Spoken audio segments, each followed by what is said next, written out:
Hi good morning ಎಲ್ಲರಿಗೂ. ಇದು ಶುಕ್ರವಾರದ ಮಾರ್ನಿಂಗ್ ವ್ಲಾಗ್ ಆಗಿರುತ್ತೆ. ತಿಂಡಿಗೆ ದೋಸೆ ಮತ್ತೆ ಚಿಕನ್ ಗ್ರೇವಿ, ನನಗೆ ಓಟ್ಸ್ ನ ಮಾಡ್ಕೊಂಡಿದ್ದೆ. ಗುರುವಾರ ಒಂದ್ ಕಡೆ ಊಟಕ್ಕೆ ಹೋಗಿದ್ರಿಂದ ಚಿಕನ್ ಗ್ರೇವಿ ಮಾಡಿದ್ ಮನೆಯಲ್ಲಿ ಸ್ವಲ್ಪ ಹಾಗೆ ಇತ್ತು, ಹಾಗಾಗಿ ತಿಂಡಿಗೆ ಅದನ್ನೇ ಮಾಡ್ಕೊಂಡಿದ್ದಾಯ್ತು.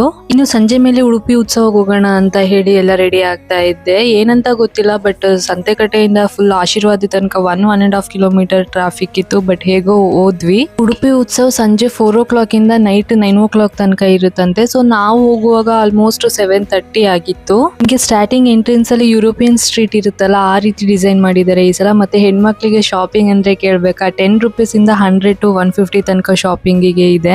ನನ್ಗೆ ಮಾತ್ರ ತುಂಬಾ ಇಷ್ಟ ಆಗಿದ್ದು ಅಂತ ಹೇಳಿದ್ರೆ, ಒಂದು ಯುರೋಪಿಯನ್ ಸ್ಟ್ರೀಟ್ ಅಂತ ಹೇಳಿದ್ನಲ್ಲ ಬರುವಾಗ, ಅದೊಂದು ಮತ್ತೆ ಬಿಟ್ರೆ ಈ ಆರ್ಟಿಫಿಷಿಯಲ್ ವಾಟರ್ ಫಾಲ್ಸ್ ತರ ಮಾಡಿದಾರಲ್ಲ ಇದು. ಮತ್ತೆ ಫಸ್ಟ್ ಟೈಮ್ ಸ್ಕೇರಿ ಹೌಸಿಗೆ ಹೋಗಿದ್ದೆ, ನಿಜವಾಗ್ಲೂ ತುಂಬಾ ಭಯ ಆಯ್ತು. ಇನ್ನು ಹಾಗೆ ಸ್ವಲ್ಪ ಗೇಮ್ಸ್ ಎಲ್ಲ ಇತ್ತಲ್ಲ, ಅದನ್ನ ನೋಡಿದ್ವಿ. ನಾವ್ ಮಾತ್ರ ಯಾವುದೇ ಗೇಮ್ಸ್ ಆಡ್ಲಿಲ್ಲ. ಇನ್ನು ಇಷ್ಟ ಆಗಿತ್ತು ಇವತ್ತಿನ ಬ್ಲಾಗ್. ಈ ವಿಡಿಯೋ ಇಷ್ಟ ಆಗಿದೆ ಪ್ಲೀಸ್ ಒಂದು ಲೈಕ್